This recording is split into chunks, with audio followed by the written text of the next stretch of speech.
So hello and welcome back everyone to this another beautiful सा video. आज हम लोग देखने वाले क्या बताओ, इंटेलेक्चुअल प्रॉपर्टी राइट्स। ये चैप्टर 15 होगा। अगर आप आपके EBCL, ये EBCL नहीं है भाई मेरे, ये है आपका ECIPL, समझ में आ रहा है। इंटेलेक्चुअल प्रॉपर्टी राइट्स लॉ जो है, इंटेलेक्चुअल प्रॉपर्टी लॉ के अंदर आता है अपना इंटेलेक्चुअल प्रॉपर्टी राइट्स। तो यहाँ से चैप्टर शुरू होते हैं। वैसे बोला जाए तो अगर आप इस चैप्टर के इस सब्जेक्ट के कंटेंट में देखोगे ना, तो उसमें नंबरिंग, चैप्टर नंबरिंग में मिस्टेक है, चैप्टर के नंबरिंग्स में मिस्टेक है। तो वो मैं आपको नेक्स्ट टाइम दिखाऊंगा कंटेंट निकाल के कि चैप्टर के नंबरिंग में मिस्टेक क्यों है एंड कैसा है।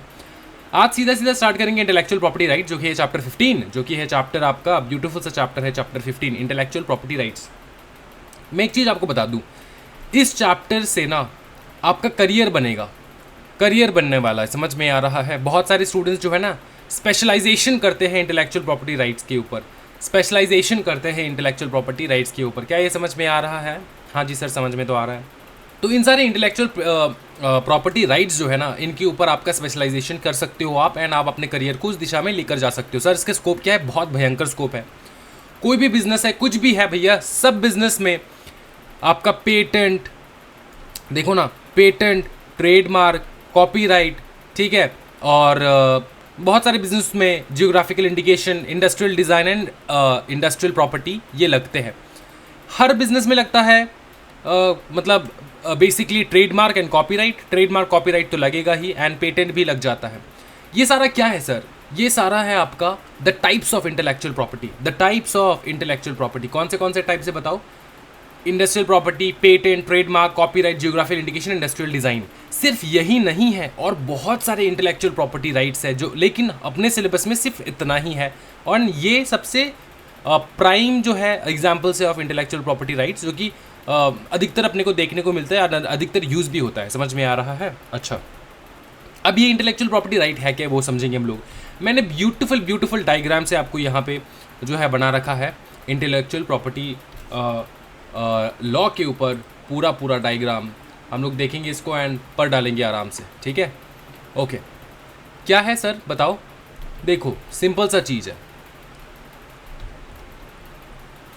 इंटेलेक्चुअल प्रॉपर्टी, इंटेलेक्चुअल प्रॉपर्टी का मतलब क्या होता है? इंटेलेक्चुअल प्रॉपर्टी का मतलब समझेंगे हम लोग। सबसे पहले इंटेलेक्चुअल प्रॉपर्टी का मतलब होता है कोई भी क्रिएशन, कोई भी इंटेलेक्चुअल क्रिएशन जो कि क्रिएट किया गया है बाय द ह्यूमन माइंड। और कौन सा चीज़ यूज़ करके? ह्यूमन इंटेलेक्ट यूज़ करके हम लोगों ने किसी भी प्रकार का क्रिएशन किया है, उसको कहा जाता है इंटेलेक्चुअल प्रॉपर्टी। फिर से बताओ, कोई भी किसी प्रकार का क्रिएशन जो हुआ है, ठीक है, by the usages of human mind, through the human mind, ठीक है, by usages of human intellect, by using human intellect. क्या ये समझ में आ रहा है? जो बंदा उस इंटेलेक्चुअल प्रॉपर्टी को बनाता है, उसको हम लोग कहते हैं क्रिएटर। उसको हम लोग क्या कहेंगे? क्रिएटर कहेंगे। उसको हम लोग कहेंगे क्रिएटर। और जो इन्वेंशन बनाता है उसको हम लोग कहेंगे, मतलब जो भी प्रोडक्ट बना रहा है या फिर कुछ भी है, उसको हम लोग कहते हैं उसका इन्वेंशन, उसका इन्वेंशन। तो ये इंटेलेक्चुअल प्रॉपर्टी लॉ करता क्या है सर? ये इंटेलेक्चुअल प्रॉपर्टी लॉ करता क्या है सर? ये जो इंटेलेक्चुअल प्रॉपर्टी लॉ है ना, that gives the right to protect the design.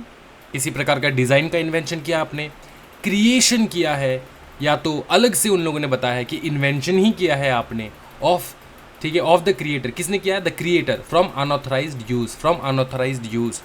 तो क्रिएटर का जो भी ये इन्वेंशन होगा या फिर क्रिएशन होगा या फिर डिज़ाइन होगा ना, इसको अनऑथराइज्ड यूज़ से बचाता है। अनऑथराइज्ड यूज़ मतलब आपने किसी को ऑथोरिटी नहीं दिया है इसको यूज़ करने के लिए। समझ में आ रहा है? फिर भी कोई यूज़ अगर कर ले तो आपको बुरा लगेगा ना। आपने इन्वेंट किया है भाई मेरे, आपने किसी को परमिशन नहीं दिया यूज़ करने के लिए, लेकिन फिर भी कोई अगर यूज़ कर ले तो आपको ज़रूर बुरा लगने वाला है, ठीक है? उससे बचाने के लिए, उससे आपको बचाने के लिए हम लोग लेकर आए हैं, हम लोग मतलब लॉ मेकर्स ने लेकर आया है इंटेलेक्चुअल प्रॉपर्टी लॉ। अब ये जो इंटेलेक्चुअल प्रॉपर्टी लॉ कह लो, लॉ के अंदर क्या आता है? राइट्स आता है। लॉ के अंदर आता है राइट्स। अब जो ये इंटेलेक्चुअल प्रॉपर्टी राइट्स है ना, इसके अंदर आता है फेमस कॉपीराइट, जो कि है आपका चैप्टर 16। मतलब ये सारे अलग अलग चैप्टर्स ही है आपके, ठीक है? Copyright, trademark, geographical indication, patent, ठीक है, फिर इंडस्ट्रियल डिज़ाइन, फिर है अपना ट्रेड सीक्रेट्स, ठीक है। ट्रेड सीक्रेट्स उतना इंपॉर्टेंट नहीं है, क्योंकि आपके ये जो चैप्टर हम लोग कर रहे हैं ना, चैप्टर 15, ये चैप्टर एक ब्रॉड आपका जो है डिस्क्रिप्शन है, ब्रॉड डिस्क्राइब कर रहा है कि कॉपीराइट क्या है, ट्रेडमार्क क्या है, जियोग्राफिक इंडिकेशन क्या है, पेटेंट क्या है। प्रीवियसली ये सारा टॉपिक अपने को देखने को मिलता था एसबीईसी के पेपर में। एसबीईसी के पेपर में इंटेलेक्चुअल प्रॉपर्टी राइट का एक चैप्टर था सिर्फ, और उन चैप्टर्स में दो पन्ने का डिस्क्रिप्शन था इनके ऊपर। इस बार उन लोगों ने पूरा चैप्टर दे दिया, क्योंकि उनको बहुत लेट समझ में आया कि भैया इससे तो करियर बन रहा है स्टूडेंट्स का। अब इनका तो जो है अच्छे से पढ़ाई करना, अच्छे से डिस्क्रिप्शन देना, अच्छे से समझना बहुत इंपॉर्टेंट है, इसलिए उन लोगों ने चैप्टर बना के रख दिए। तो इसमें हम लोग इंटेलेक्चुअल प्रॉपर्टी राइट्स का ब्रीफ डिस्क्रिप्शन लेंगे, एंड बाकी चैप्टर्स जो है, बाकी क्या है बताओ, बाकी जो चैप्टर्स है वो चैप्टर्स है copyright, trademark, geographical indication, patent, इनके ऊपर। क्या ये समझ में आ रहा है आपको? क्या ये समझ में आ रहा है आपको? हाँ सर, ये तो समझ में आ रहा है, कोई दिक्कत वाली बात है ही नहीं सर। ओके, बहुत ब्यूटीफुल, बहुत ब्यूटीफुल, बहुत ब्यूटीफुल। एक चीज़ मैं आपको बताता हूँ, सुनो। जब आप इंस्टीट्यूट का कंटेंट देखोगे ना, इंस्टीट्यूट का जब आप कंटेंट देखोगे तो आप देखोगे कि ये जो लॉ रिलेटिंग टू पेटेंट है ना, कहाँ गया पेटेंट, ये है आपका चैप्टर 15, ये है आपका चैप्टर 15। लेकिन जब आप नीचे स्क्रॉल करोगे तब आपको दिखेगा भाई चैप्टर 15 तो इंटेलेक्चुअल प्रॉपर्टी लॉ के ऊपर बेस्ड है। हाँ, इंटेलेक्चुअल प्रॉपर्टी लॉ के ऊपर ही बेस्ड है चैप्टर 15, लेकिन वहाँ पे नंबरिंग में मिस्टेक है, समझ में आ रहा है ना।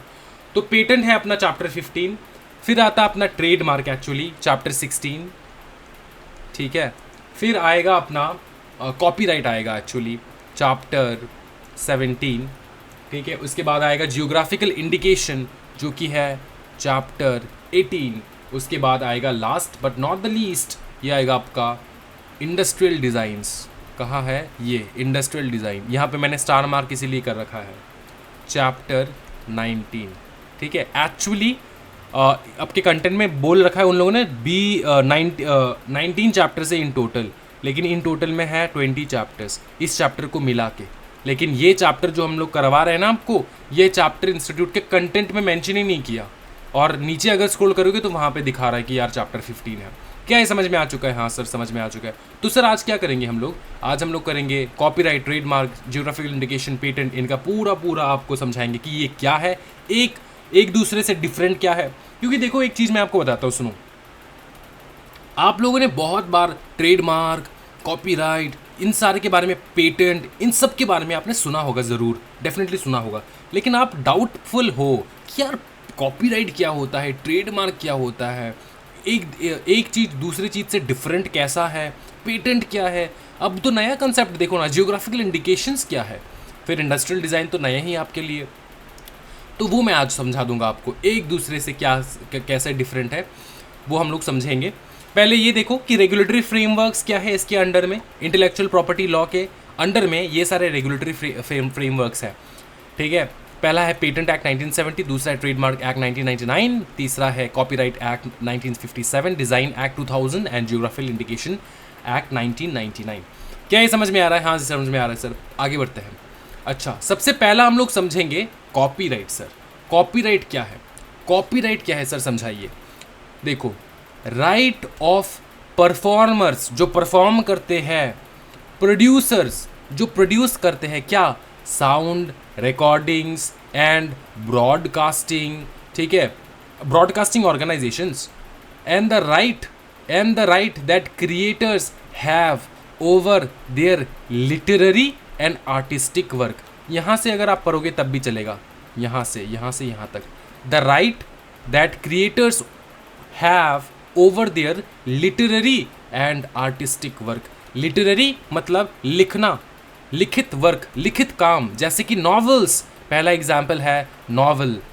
ये नॉवल बहुत फेमस है, चेतन भगत का 2 स्टेट्स। आपने ये देखा होगा, है ना। जब ये फिल्म निकला था ना, उससे पहले मैंने इसका जो नॉवल है वो मैंने रीड कर रखा है। अच्छा सर, अब ये सारे नॉवेल्स पढ़ते हो? ये सारे नॉवेल्स जो है मैं थोड़ा बहुत पढ़ता हूँ, बहुत ज़्यादा नहीं पढ़ता। चेतन भगत का इंटरेस्टिंग है, पढ़ लिया। इसके अलावा बहुत सारे नॉवेल्स है जो मैं पढ़ता हूँ। अच्छा, ये बताने का तात्पर्य ये है कि नॉवल जो है एक लिखित लिटरेरी वर्क है ना, लिटरेरी वर्क है। जो कि एक कॉपीराइट के अंदर आ जाता है। अब कॉपीराइट इस नॉवेल को चेतन भगत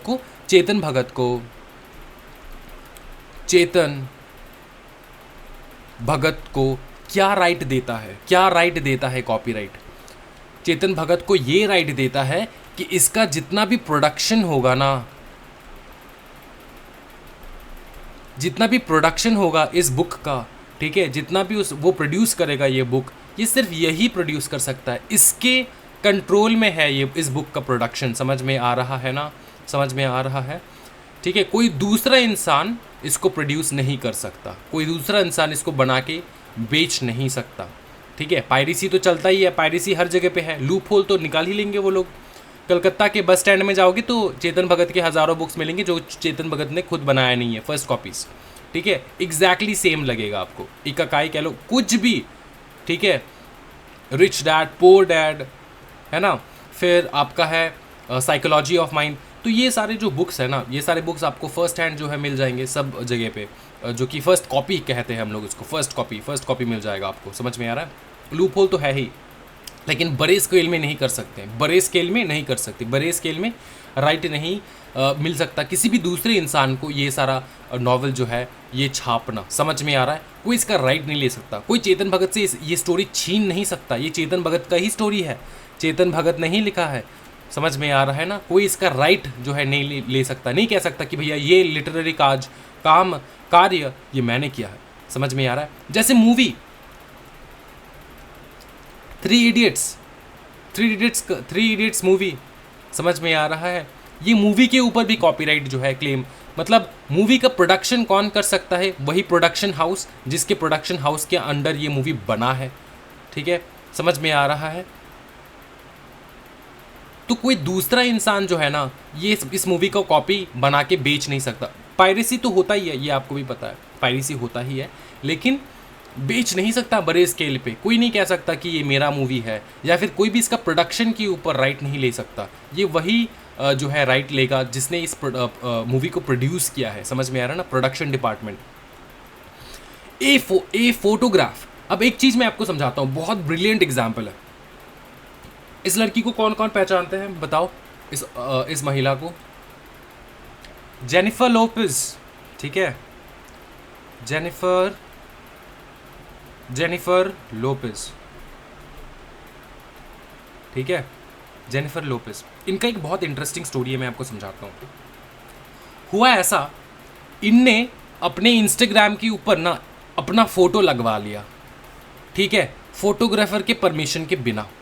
एक चीज़ समझो, पब्लिक में अगर आप निकल रहे हो, कोई भी इंसान अगर आपका फ़ोटो निकाल रहा है तो आप उसको जाके तमाचा नहीं मार सकते। थोड़ा एजुकेट हो जाओ, मैं आपको एजुकेट कर रहा हूँ, सुनो अच्छे से।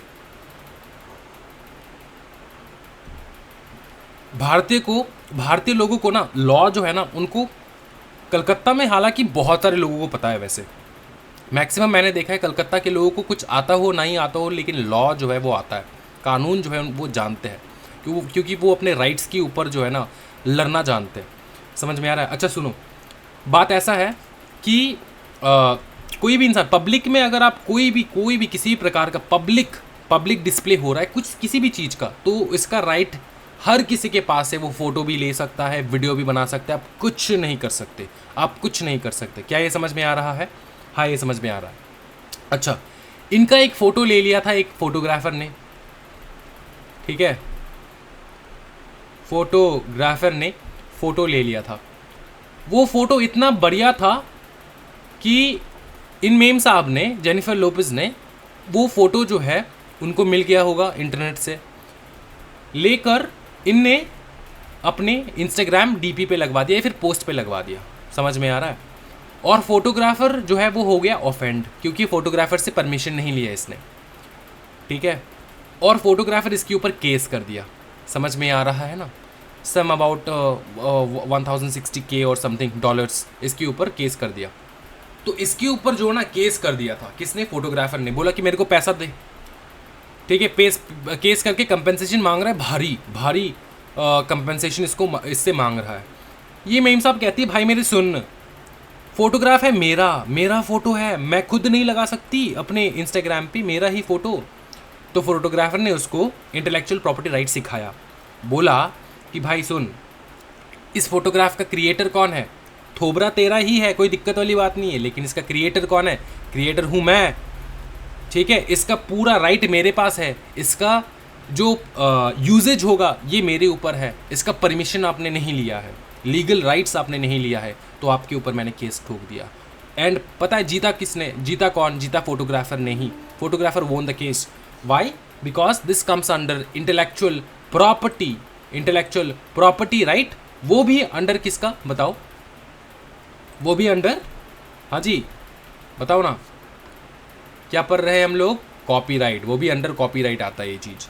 तो कॉपीराइट के बहुत सारे example, literary and artistic work समझ में आ रहा है, लिटरेरी एंड आर्टिस्टिक वर्क, ठीक है। ये एक आर्टिस्ट है, कौन, अरिजीत सिंह, इसने एक म्यूज़िक बनवाया, अरिजीत सिंह भैया ने एक म्यूज़िक बनवाया, ठीक है। कलकत्ता में रहते हैं अरिजीत सिंह, अपने जो है घर के थोड़े डिस्टेंस में ही रहते हैं। तो आप लोग के लिए तो भैया बहुत बड़ा मतलब सिंगर होगा, हमारे लिए भी बहुत बड़ा सिंगर है, लेकिन हम इनको देखते रहते हैं हमेशा, ठीक है ना, मतलब आसपास जो है भटकते रहते हैं, तो इनसे मिलना जो है होता रहता है। अच्छा देखो क्या है, अब म्यूज़िक जो है ये इसने म्यूज़िक कंपोज किया, फॉर एग्जांपल इन्होंने म्यूज़िक कंपोज किया फॉर एग्जांपल, ठीक है, कंपोज किया, साउंड रिकॉर्डिंग उसने बनाया उस म्यूज़िक का, क्या उसका राइट किसी के ऊपर हो सकता है? ब्रिलियंट एग्जांपल मैं आपको दूं, सुनो, देखो म्यूज़िक प्रोडक्शन कंपनीज जो है ना, जैसे कि टी सीरीज़, ये सिंगर को बुलवाता है, गाना गवाता है, उसका जो ट्रैक है, कॉम्पोजिशन है, कंपोज कोई और करता है, ट्रैक कोई और गाता है, कंपोज़र पकड़ लो हिमेश रेशमिया कंपोज़र, ठीक है, उसका ट्रैक गाना गाया है अरिजीत सिंह ने। तो पहले तो भैया जो है रॉयल्टी वगैरह मिलता था, लेकिन वो बंद हो चुका है, जिसके कारण सोनू निगम जो है वो बहुत ज़्यादा भड़क चुके थे। और टी सीरीज़ जो है कंपनी वैसे अच्छा नहीं है, सच्ची में बताऊँ तो, मतलब सिंगर्स को, कंपोजर्स को जो है लूट लेता है एकदम, ठीक है। टी सीरीज़ बहुत ही गंदा कंपनी है, एक्चुअली में बहुत ज़्यादा गंदा कंपनी है इन टर्म्स ऑफ बिजनेस। वैसे तो अपने को बहुत अच्छा गाना देता है ना, अपने को तो क्या है, अपना उनका बिजनेस है, अपने को कुछ लेना देना नहीं है, ऐसा नहीं होता। अब हम सब कुछ इन्फॉर्मेशन रखते हैं। टी सीरीज़ बहुत ही बकवास एक जो है ऑर्गेनाइजेशन है, जो कि और क्या कर सकते हैं, कुछ कर भी नहीं सकते। क्यों नहीं कर सकते सर? क्योंकि बहुत जो है पावरफुल कंपनी है ये। अच्छा, आपने देखा होगा जिन भी बच्चे ने यूट्यूब का चैनल कभी ना कभी ज़िंदगी में खोला होगा, उन्होंने देखा होगा कि उनके यूट्यूब के वीडियोस में अगर उनने कोई भी किसी प्रकार का गाना लगा देते थे, अचानक से वहाँ पे एक जो है कॉपीराइट का क्लेम आ जाता था टी सीरीज़ से, क्योंकि वो गाना किसका है, टी सीरीज़ का। समझ में आ रहा है, टी सीरीज़ का। तो यही है, जो भी कॉम्पोजिशन है, साउंड रिकॉर्डिंग है, आर्टिस्ट ने गाया है ना, आर्टिस्टिक वर्क है, इसका राइट जो है ना म्यूज़िक प्रोडक्शन कंपनी के पास रहता है, इसके ऊपर भी कॉपीराइट लग जाता है। क्या ये समझ में आ रहा है? हाँ सर, ये समझ में आ रहा है, कोई दिक्कत वाली बात नहीं, बहुत ही बवाल।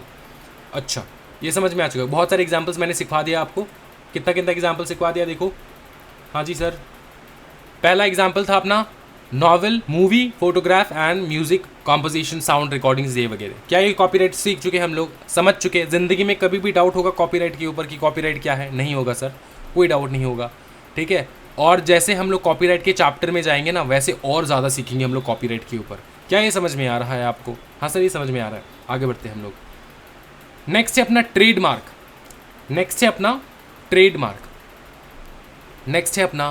ट्रेडमार्क में क्या बताया देखो, ट्रेडमार्क इंक्लूसिव डेफिनेशन है, जहां पर भी इंक्लूड्स रहेगा, हमेशा याद रखना, इंक्लूसिव डेफिनेशन है, एक्सक्लूसिव नहीं है। मतलब ये सारा ही है, ऐसा नहीं है, इसमें ये सारा भी आता है ट्रेडमार्क के डेफिनेशन में, ऐसा मीनिंग निकल के आता है। Service mark, any word, phrase, symbol, design or a combination of this things that defines your good and services. एक एग्जाम्पल करके, एडिडास छोड़, फॉर एग्जाम्पल पहले तो मैं सिंबल देखो, वर्ड, फ्रेज, जैसे डी डेकोर क्या है? डी डेकोर एक इनोवेटिंग होम्स का जो है, ये देखो टीएम लिखा है, देखा ट्रेडमार्क, इसके ऊपर ट्रेडमार्क ले रखा है, टीएम मतलब ट्रेडमार्क, समझ में आ रहा है ना, ट्रेडमार्क। डी डेकोर क्या है? डी डेकोर एक ट्रेडमार्क है। डी डेकोर एक ट्रेडमार्क है किसका? डी डेकोर कंपनी का। ये कौन सा कंपनी है? घर डेकोर करते हैं, डेकोरेट करते हैं, घर को फर्निश करता है डी डेकोर, समझ में आ रहा है। ये तो डिज़ाइन नहीं है सर, सिर्फ वर्ड्स है। हाँ यही तो बताया, वर्ड्स बताया, ठीक है। Symbol, design or a combination, ये एक प्रकार का डिज़ाइन है। ये वाला पहाड़ जैसा जो डिज़ाइन है एडिडास का, ये एक डिज़ाइन है, प्लस एडिडास का ये लिखना, ये क्या है? ये वर्ड्स ही तो है। तो इनका कॉम्बिनेशन भी मिला के हम लोग कहते हैं ट्रेडमार्क। समझ में आ रहा है? ये जो ट्रेडमार्क है ना, ये कोई भी वर्ड हो सकता है, फ्रेज हो सकता है, सिंबल हो सकता है, डिज़ाइन हो सकता है, या फिर कॉम्बिनेशन हो सकता है, जो कि डिफाइन करता है, आइडेंटिफाई करवाता है आपके गुड्स एंड सर्विसेज को, अच्छा सुनो, ट्रेडमार्क जो है ना 5 प्रकार के होते हैं। एक है जेनरिक, दूसरा है डिस्क्रिप्टिव, तीसरा है सजेस्टिव, चौथा है आर्बिट्रेरी, फिर है लास्ट में इन्वेंटेड एंड कॉइन्ड। अच्छा सुनो, इनका मैं आपको समझाता हूँ क्या है। जेनरिक का मतलब होता है ऐसा वर्ड, टाटा सॉल्ट, क्या लिखा है यहाँ पे? टाटा सॉल्ट। जेनरिक का मतलब होता है वो प्रकार के वर्ड्स यूज़ करना जो कि प्रोडक्ट को खुद डिफाइन कर देता है। सॉल्ट के लिए ही सॉल्ट यूज़ करना, प्रोडक्ट का नाम ही है सॉल्ट, टाटा सॉल्ट के लिए सॉल्ट यूज़ कर रहे हैं। समझ में आ रहा है? सॉल्ट के लिए सॉल्ट यूज़ कर रहा है, इसको कहा जाता है जेनरिक। अगर किसी ने आपसे पूछा टाटा सॉल्ट क्या है, तो आप उसको क्या बताओगे? बोले कि भैया नाम में ही तो सॉल्ट है, तेरे को पता नहीं है कि सॉल्ट है ये टाटा सॉल्ट। समझ में आ रहा है? नाम में ही है प्रोडक्ट का डिस्क्रिप्शन, उसके बाद आता है डिस्क्रिप्टिव, जैसे कि फेयर एंड लवली। ऐसे वर्ड्स जो है ना, ऐसे वर्ड्स प्रोडक्ट को डिफाइन करता है, ठीक है। फेयर एंड लवली, क्रीम तो नहीं लिखा है वैसे, सिर्फ लिखा है fair and lovely. Fair and lovely क्या हो सकता है? फेयर एंड लवली आइडेंटिफाई करवा रहा है अपने प्रोडक्ट को, डिस्क्रिप्टिव वर्ड है, डिस्क्रिप्टिव ट्रेडमार्क है ये, ठीक है। आइडेंटिफाई करवा रहा है, फेयर है ना भाई, फेयर मतलब गोरा होने का राज, ठीक है, fair and lovely. Descriptive words, descriptive समझ में आ रहा है। सजेस्टिव क्या है? सजेस्टिव मतलब डी डेकोर। क्या इसको देख के कोई बता सकता है कि ये होम फर्निशिंग का कंपनी है? नहीं सर, कोई तो बता नहीं सकता, लेकिन सजेस्ट तो कर सकता है। डी डेकोर क्या हो सकता है? डेकोर है ना, डेकोरेट करना, मतलब क्या हो सकता है? सजेस्टिव, सजेस्ट कर रहा है, नाम जो है ना वो सजेस्ट कर रहा है कि ये एक, हाँ जी बताओ, होम फर्निशिंग कंपनी है। समझ में आ रहा है? फिर आता है आर्बिट्रेरी ट्रेडमार्क्स। आर्बिट्रेरी ट्रेडमार्क्स में है प्रोडक्ट का नाम और प्रोडक्ट दूर दूर तक कोई रिश्ता नहीं है, जैसे कि ब्लैकबेरी का फ़ोन। ब्लैकबेरी क्या है? एक फ्रूट है, और इसका प्रोडक्ट का नाम है। क्या दोनों में कोई मतलब सिमिलैरिटी है? नहीं है। ब्लैकबेरी एक फ्रूट है और ये एक प्रोडक्ट है, कोई सिमिलैरिटी ही नहीं है सर। इसको कहा जाता है आर्बिट्रेरी ट्रेडमार्क्स। आर्बिट्रेरी ट्रेडमार्क्स, क्या ये समझ में आ रहा है? जिसका प्रोडक्ट के साथ कोई रिश्ता ही नहीं है। फिर आता है invented and coins. Invented and coin, जो पहले कभी था ही नहीं, हमने इन्वेंट किया, जैसे कि एडिडास, प्यूमा, ठीक है, या फिर पूमा, जो भी कह लो, ठीक है। एडिडास, पूमा, समझ में आ रहा है? जो वर्ड हम लोग इन्वेंट करते हैं, क्या ये समझ में आ रहा है? हाँ सर समझ में आ रहा है, कोई दिक्कत वाली बात नहीं, बहुत ही बवाल। आगे बताओ सर। ये ट्रेडमार्क समझ में आ चुका है? हाँ सर ट्रेडमार्क समझ में आ चुका है। क्या ये कॉपीराइट एंड ट्रेडमार्क में डिफरेंस समझ में आ रहा है? हाँ जी, कॉपीराइट तो भैया प्रोडक्ट के ऊपर पूरा आपको राइट दिलवाता है, ट्रेडमार्क तो आपके प्रोडक्ट के डिज़ाइन के ऊपर, प्रोडक्ट के जो लोगो है, प्रोडक्ट का जो एक डिफाइन करता है, जैसे कि ये लोगो, ठीक है, इनका लोगो, इनके ऊपर ट्रेडमार्क, जो कि आपके प्रोडक्ट को डिफरेंट बनाता है किसी दूसरे प्रोडक्ट से। आप बाज़ार में जाओगे तो आपको समझ में कैसे आएगा कौन सा एडिडस है और कौन सा एबीबस है, हमारे समझ में आ रहा है ना, वो नाम से ना कौन सा ओरिजिनल है ये तो आपको पता ही चल जाएगा। फिर है जियोग्राफिकल इंडिकेशन। जियोग्राफिकल इंडिकेशन बहुत ही ब्यूटीफुल सा एक कंसेप्ट है। जियोग्राफिकल इंडिकेशन एक प्रकार का इंटेलेक्चुअल प्रॉपर्टी राइट है। इट इज़ अ नेम और a sign used as a product which corresponds to the specific geographical location और ऑरिजिन। ये जो मैं आपको समझाता हूँ, मतलब जैसे हम लोग कहते हैं दार्जिलिंग टी, कश्मीरी एप्पल्स, या फिर कश्मीरी शॉल्स, ठीक है, ये सब कहते हैं ना हम लोग। हाँ जी, कहते हैं ना, है कुल्लू का शॉल, कुल्लू मनाली गए हो, कुल्लू का शॉल, कूर्ग का ऑरेंज। ये क्या डिफाइन करता है? जियोग्राफिकल एरियाज, कहाँ से ये प्रोडक्ट आया है। क्या दार्जिलिंग टी के ऊपर कोई बोल सकता कि नहीं ये तो दार्जिलिंग टी मुंबई में हम लोग इसको बनाते हैं, दार्जिलिंग टी हम लोग ग्रो करते हैं कहाँ पे? मुंबई में। नहीं बेटा, दार्जिलिंग ट्री ग्रो होता है दार्जिलिंग में ही। कश्मीरी एप्पल्स ग्रो होता है कश्मीर में ही, वो नागालैंड में नहीं मिलने वाला आपको कश्मीरी एप्पल्स। और नागालैंड में आप बना के नहीं बोल सकते कि ये तो कश्मीरी एप्पल्स है। नहीं बेटा, ये कश्मीरी एप्पल्स आता है कश्मीर से ही। कुल्लू का शॉल जो है ना वो कुल्लू में बनता है। किससे बनता है? बहुत सारे एनिमल्स है, रैबिट्स है, रैबिट से शॉल बनता है, ठीक है ना। फिर बनता है यॉक से, तो ये सारे बहुत चीज़ें हैं, इनसे बनता है शॉल। समझ में आ रहा है? हाँ जी। बीकानेर का भुजिया, बीकानेर का भुजिया बताओ कहाँ से? राजस्थान से सर, राजस्थान। समझ में आ रहा है?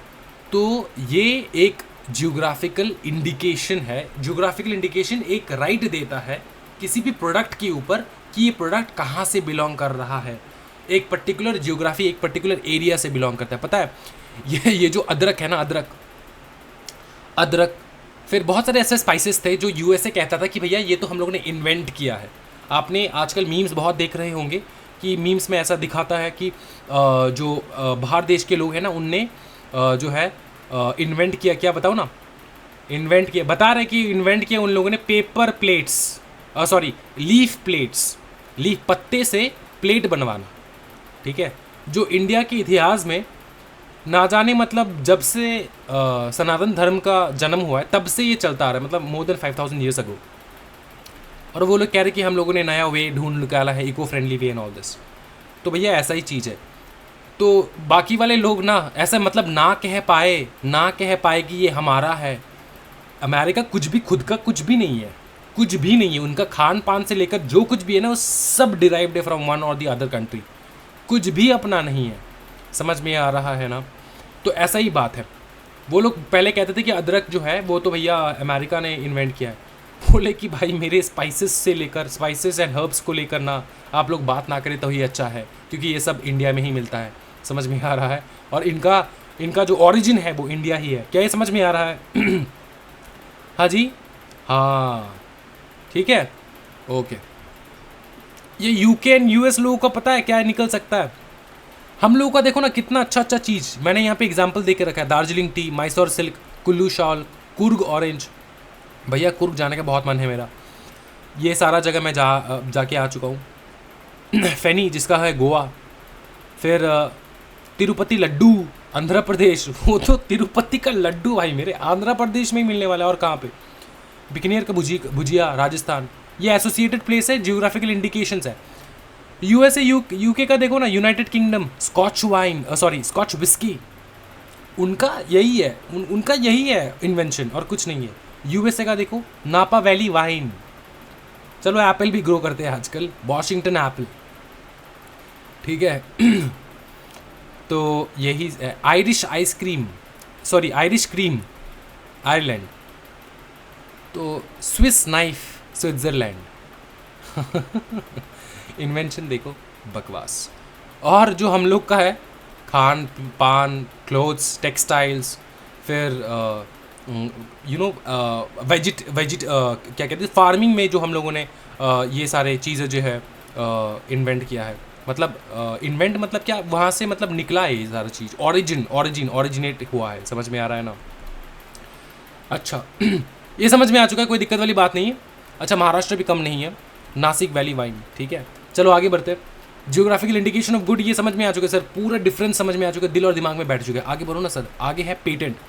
पेटेंट बहुत ही सिंपल है पेटेंट बहुत ही सिंपल है। पेटेंट में कहा गया है it is a type of intellectual property that gives its owners legal right to exclude others from making using or selling an invention for a limited period of time in exchange for publishing and enabling disclosure of the invention. Patent, जब भी कोई भी patent जो है करवाता है किसी भी चीज़ के ऊपर, ये एक लिमिटेड टाइम के लिए रहता है, 5 to 10 years maybe, max to max. इसका भी एक टाइम पीरियड है कि कितना टाइम पीरियड तक आप इसको पेटेंट रख सकते हो। तो वो जो टाइम पीरियड है ना, उतना तक ही पेटेंट रख सकते हो, उसके बाद आपका पेटेंट एक्सपायर हो जाएगा। फिर आप जो है ये जनरली इन्वेंशंस होता है, ये इन्वेंशन जैसे कि लाइट बल्ब। सोचो यार, अगर पेटेंट हो जाता लाइट बल्ब के ऊपर, ठीक है ना, किसने इन्वेंट किया? हाँ जी, लाइट बल्ब किसने इन्वेंट किया? हाँ जी, थॉमस एडिशन ने इन्वेंट किया लाइट बल्ब। वैसे वो लोग कहते तो है कि थॉमस एडिशन ने इन्वेंट किया लाइट बल्ब लेकिन इसमें भी बहुत ज़्यादा डिबेट हो जाता है कि लाइट बल्ब सिर्फ थॉमस एडिशन ने इन्वेंट नहीं किया, इसका जो फॉर्मूला है ये चुराया गया है, एक्सेट्रा एक्सेट्रा, बहुत कुछ कहते हैं ये लोग, ठीक है। अपने को पता नहीं है, अपने को सिर्फ लाइट बल्ब के अंदर पढ़ना है, कोई दिक्कत वाली बात नहीं है। पकड़ लो इसका पेटेंट, अगर अभी भी अगर वो लोग रख देते इसका पेटेंट, ठीक है, ये एक इन्वेंशन है। हाँ जी बताओ ना, एक इन्वेंशन है, इसका अगर लिमिटेड टाइम पीरियड के लिए उनको नहीं दे के मतलब अनलिमिटेड टाइम के लिए पेटेंट अगर दे देते तो कोई इंडिया में इसका मैन्युफैक्चरिंग ही नहीं कर सकता था ना। हाँ जी, वही बंदा बैठ के वहीं पे मैन्युफैक्चर करता पूरा दुनिया को। तो ऐसा चीज़ है, पेटेंट जो है ना ये लिमिटेड टाइम पीरियड के लिए रहता है, उसके बाद ये पब्लिक हो जाता है। और पेटेंट आपको तब मिलेगा जब आप प्रॉमिस करोगे कि ये जो आपका इन्वेंशन है ना, ये आप छोड़ोगे, पब्लिक को दोगे, पब्लिक को मैन्युफैक्चर करके दोगे कि चलो ठीक है। जैसे ये स्विंग मशीन, ठीक है, समझ में आ रहा है, फिर से पढ़ेंगे तो और क्लियर हो जाएगा। It gives owners legal right to exclude others from making, light bulb बनाना, यूजिंग, लाइट बल्ब यूज़ करना, और सेलिंग, ये सेल करना, an invention for a limited period of time in exchange for publishing. In exchange patent तभी मिलेगा अगर आप बोलोगे, प्रॉमिस करोगे कि आप पब्लिश करोगे, इनेबल करोगे, डिस्क्लोज करोगे ऑफ द इन्वेंशन, ये कैसे बनाया, क्या बनाया, ठीक है, पूरा समझ में आ रहा है। पेटेंट समझ चुके, कोई दिक्कत वाली बात नहीं। आगे बढ़ते सर। फिर है इंडस्ट्रियल डिज़ाइंस, ठीक है, इंडस्ट्रियल डिज़ाइन, फिर है अपना इंडस्ट्रियल डिज़ाइन। क्या इंडस्ट्रियल डिज़ाइन? इंडस्ट्रियल डिज़ाइन मतलब किसी प्रकार का आप कह सकते हो विजुअल डिज़ाइंस किसी भी चीज़ का, ठीक है, जो कि प्योरली यूटिलिटेरियन पर्पस के लिए बनाया गया हो, ठीक है, मतलब यूज़फुल ऑब्जेक्ट हो, मतलब फैंसी डिज़ाइंस नहीं, सिर्फ यूज़फुल हो। पकड़ लो यार, समझो। पहले हम लोग ये जो भाला है ना, ऐसा भाला हम लोग यूज़ करते थे, ठीक है, गड्ढा जो है खोदने के लिए। उसके बाद मशीन्स आ चुका था, मशीन्स का डिज़ाइन, ऐसा मशीन्स का डिज़ाइन आ चुका था, ठीक है। अब इसको फिर से मॉडर्न डिज़ाइंस की तरफ मतलब लेकर जा रहे हैं। तो डिज़ाइंस क्यों इंक्रीज़ हो रहा है, क्यों ये नया नया डिज़ाइन निकल रहा है? सो दैट इसका यूटिलाइजेशन बेटर हो, ठीक है, यूटिलिटी पर्पस के लिए डिज़ाइंस बनाया गया हो। इसका इजी जो है सिर्फ विजुअल्स के लिए नहीं, सिर्फ मतलब ये जो डिज़ाइन चेंज हुआ है ना, इससे जो हम लोग यहाँ पे आए हैं, ये क्या इसका यूटिलिटी पर्पस है या फिर सिर्फ देखने के लिए मज़ा? भैया इसको हाथ से करना पड़ता था, इसको ये मशीन है। और इसका भी अगर डिज़ाइन कभी चेंज हो गया फ्यूचर में, सिर्फ देखने पर्पस के लिए डिज़ाइन चेंज कर दिया, वो अलग चीज़ है, वो अलग चीज़ है, उसके ऊपर इंडस्ट्रियल डिज़ाइन का जो है राइट नहीं मिलता। लेकिन यूटिलिटी पर्पस, आपने जो डिज़ाइन, नया डिज़ाइन निकाला, इससे अगर कोई काम हो रहा है जो पहले काम नहीं होता था, तब जाके आपको मिलेगा इस प्रकार का जो है राइट। तो an industrial right is an intellectual property right that protects the visual design of object that are purely utilitarian, जो कि प्योरली आप उसको यूटिलिटी के कारण, मतलब यूज़ करने के कारण जो है आपने इन्वेंट किया है। समझ में आ रहा है? उसको बनाया है, समझ में आ रहा है? हाँ जी, आपका डिज़ाइन है ऐसा ऐसा। पहले बहुत कुछ निकल सकता है इंडस्ट्रियल डिज़ाइन में, ठीक है। इंडस्ट्रियल डिज़ाइन में कितना डेवलपमेंट हो रहा है, मतलब इंडस्ट्रियल मशीन्स अगर देखोगे ना, अलग अलग हर दिन एक इन्वेंशन हो रहा है कि कैसे काम को और ज़्यादा इफेक्टिव बनाया जाए, ठीक है, कैसे काम को इफेक्टिव बनाया जाए। और समझ में आ रहा है, तो उस प्रकार की चीज़ में इंडस्ट्रियल डिज़ाइन जो है वो आ जाता है। तो यही 5 इंपॉर्टेंट चीज़ है आज के वीडियो में, हम लोग यहीं तक करवाएंगे, ठीक है। आई होप कि पूरा आपका क्लियर हो चुका है, industrial design, patent, geographical indications, trademark, copyright, फिर आपका ये तो हो चुका है, ठीक है। फिर हम लोग नेक्स्ट क्लास जो है ना, इसका पूरा मार्किंग वगैरह देखेंगे अच्छे से। ये नोट्स मैं प्रोवाइड कर दूंगा हमारे टेलीग्राम चैनल पे। टेलीग्राम चैनल जिसने भी ज्वाइन नहीं किया वो टेलीग्राम चैनल ज़रूर ज्वाइन कर ले। Thank you so much everyone, happy learning guys, bye bye and take care of yourself.